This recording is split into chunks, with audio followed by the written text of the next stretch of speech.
Hey everyone, welcome to Massachusetts Sports Central.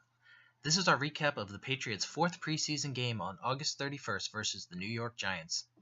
Pats lost their final preseason game of the year, 40-38.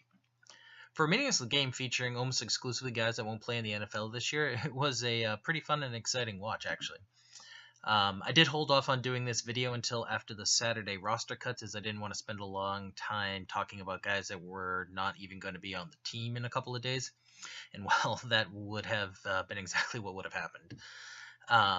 Only maybe 4 or 5 guys that are still on the team played in the game, and that includes Ryan Allen, Stephen Gostkowski, who, by the way, made all 5 of his extra points, and a 55-yard field goal that gave the Pats a late lead.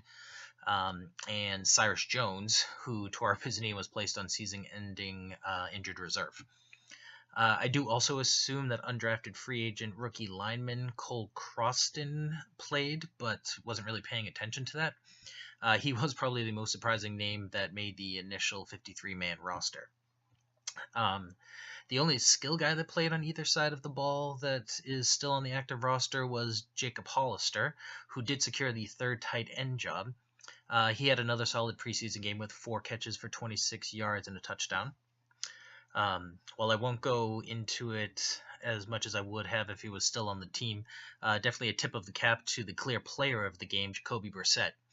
Jacoby exploded for a huge night, going 28 for 39 with 341 yards, 4 touchdowns, and 1 pick, while also adding in 4 rushes for 29 yards and another touchdown.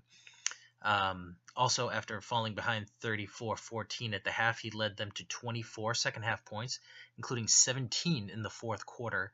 That included that Gostkowski 55-yard field goal that put them up 38-37 before the Giants were able to get their own field goal as time expired to keep from blowing the game.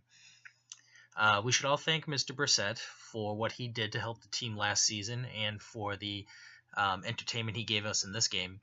Those moments allowed the Pats to trade him for Colts former first-round pick Philip Dorsett, who helped fill the wide receiver depth without Jules, and probably more importantly, the void left when Cyrus Jones hurt his knee at punt returner.